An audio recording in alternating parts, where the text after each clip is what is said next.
and what I'll do is create a different kind of shape. Let me turn our rulers off, turn the snap off. I'm just going to press Control H to get rid of those, Command H for the Macintosh. You can just create a shape with your polygonal lasso tool, and of course we can fill that as well, so you can create your own shapes, make something that looks like it would be a price tag or whatever. So here we have this selection right here. I'm just modifying the selection. So this is what select. I'm going to take subtract from selection on our elliptical marquee and just put something like that right in there. And of course, if you got to modify it, it's all about knowing what to do. So I could just go add to selection if I want to redo that, and just center that and get your selection basically, and then fill pixels on a new layer. So we can choose black, we can just fill it and then choose a layer style. Pretty much all of these are just different ones anyways, so you're going to get the different effect. And there you have an instant tag. You know, you can put some string around it. Let's do that quick.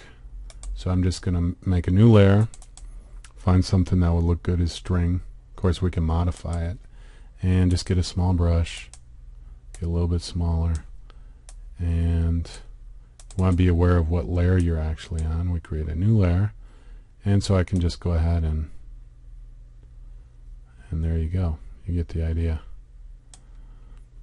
Alright, and then of course pulling them into the bigger picture, that's where the fun's at, right? Alright, so let's see. Now if you want to transform both of these, just make them both active, and then we can just scale them both down.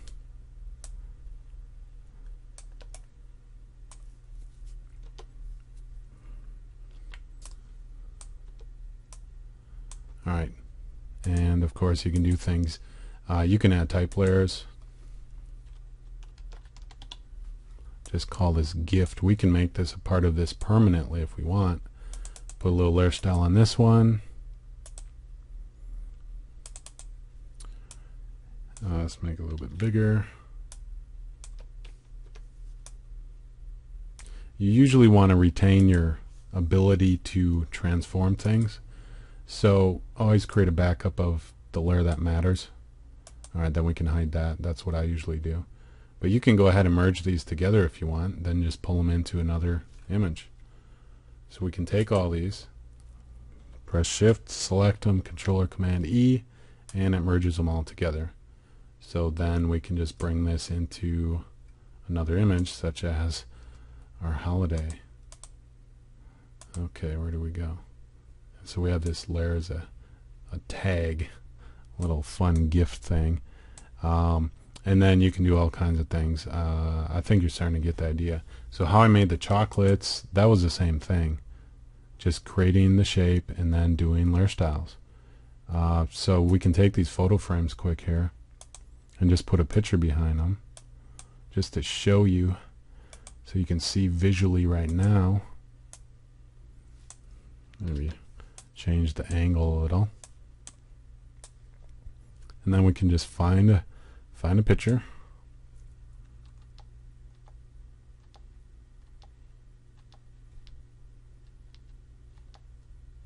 oh, you can also do the same thing. Hold that thought, I'll see if I can do that quick for you. Well, we'll just take this one instead of the whole thing. I'm just going to get a selection of the area that I want, go to our move tool. So we got our selection, just drag this in. Alright, in this case we have a difference between the resolution. For now I'm just going to scale up. I talk about that at different junctures. Alright, so basically you're just fitting your photo to the frame. Alright, so get it there. Since that has its own border, we want to place this behind it, and then we basically just erase or mask. So there we go. I recommend masking, so what I'll just do is I'll get our selection here. So once you've got your area selected, all you have to do is Alt or Option click on the layer mask, and then that will go ahead and it will basically mask or hide those pixels that you had selected. Alright, so then what you want to do is link these two layers together. So I'll make this layer active and then click the link layers. Alright, so then we can move them together, we can transform them. It's the same process for everything else, just making photo frames like that. It's pretty simple. So we can bring up another one and then just find another image. Just for the sake of getting things done, we'll pull this in. Just transform it so it'll fit within the frame. Alright, press enter to make your transformation, and then we'll put it behind once again. Let's hide these. Alright, and then what we'll do is the same thing. Get a selection here just to mask those pixels, and we'll press Alt or Option on the layer mask and it'll hide those, make them both active, and link them together. Alright, so now you can move those together as well. You can also put them in their own layer group just to keep things more organized. And we can call that Photo Frame 2. And yeah, you get the idea. Alright, so a lot of good techniques there. Here we can move this up here. Oops. There we go. So a lot of goodies there. Just intermediate stuff that should get your mind flowing as far as the things that you can do in Photoshop CS3 for the holidays.